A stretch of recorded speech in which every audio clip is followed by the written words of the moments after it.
stickman fellas are on the rise. As someone who is in the bulking phase and has more testosterone and size, I came to target them and body shame skinny people.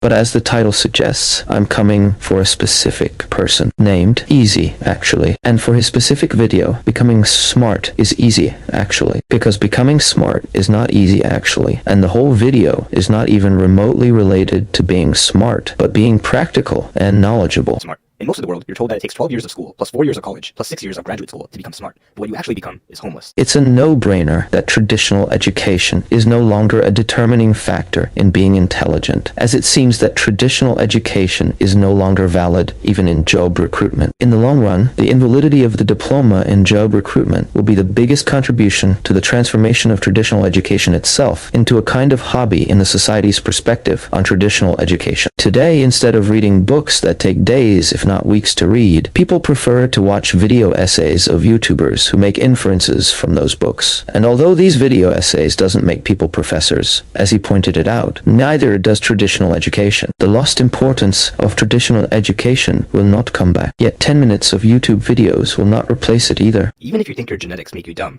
if you compare yourself to every other animal, you're actually pretty overpowered. Now, this is a logical fallacy known as false equivalence. Comparing intelligence across species isn't straightforward since different species have evolved to excel in different areas. Not only that you are comparing apples and oranges, you're assuming because humans are smarter than other animals, they are smart in an absolute sense. Like, in what sense they are smart? Defining intelligence itself is complex and can vary depending on context. And lastly, we want to sound smart in conversation, just enough so people respect you, but not too much to the point where people think you're a nerd. The problem is, most advice on the internet is so vague and philosophical that even if it works, the only people who could actually follow it are Oprah and Socrates. His second argument confirms my point. If you make specific arguments that only well-equipped people can understand, it will be unpractical for most people. Therefore, you should be dumbing down for people to understand, but to the point that what you grasp from simplified information you've provided is now more vague. If someone well-equipped were to ask you a question about it, if someone makes an argument that only Socrates would understand, instead of reducing that argument to the mob, what should be done is to raise the mob to the level of Socrates, that is, to make them smart. The argument is very weak here. Do is read. What kind of reading? It depends. Fiction is good for learning to read faster, and it gives you a better vocabulary. Also, if you read a lot of dialogue, it makes you feel like you have friends.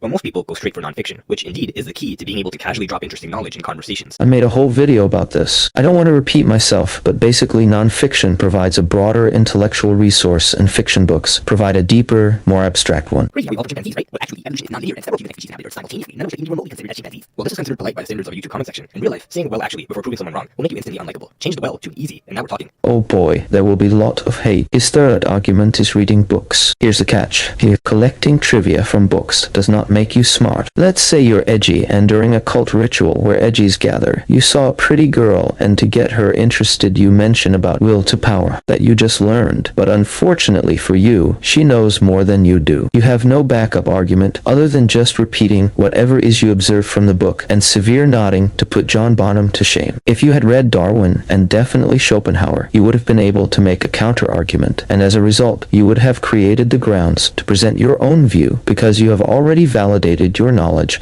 by gathering it from various sources. And this isn't easy. Reading Nietzsche alone is a struggle itself, and God forbid you will also need to be reading Hegel, Kant, and maybe Heidegger. You're gonna have to buy yourself a diaper because you shit yourself. And if you're honest with yourself, I'm sure you'll agree that if you're new to continental philosophy, their Ivy League philosophers are not the place to start, at least not without an introduction. The reason why Nietzsche is relatively easy to read, and at the same time so often misunderstood, is that he wrote like a poet, but he did not write for the layman. You think you understand him until someone who has spent years in the relevant philosophy explains to you what Nietzsche actually meant and asks you what you think. You don't think shit. You know you're right. Please, title of the video should have been Sounding Smart is Easy, actually, because becoming smart is hard, and just like that, he would barely get 100 views, and I wouldn't envy of his success. Also, let me ask this. Who the hell is reading How to Clean to Get Smart? Not a good example, Jordan Peterson. Anyway, that's all for today. Stick around for sticks all around. Feeling like I'm trapped in my damn mind. Tell the feeling like I'm rapping a damn lie.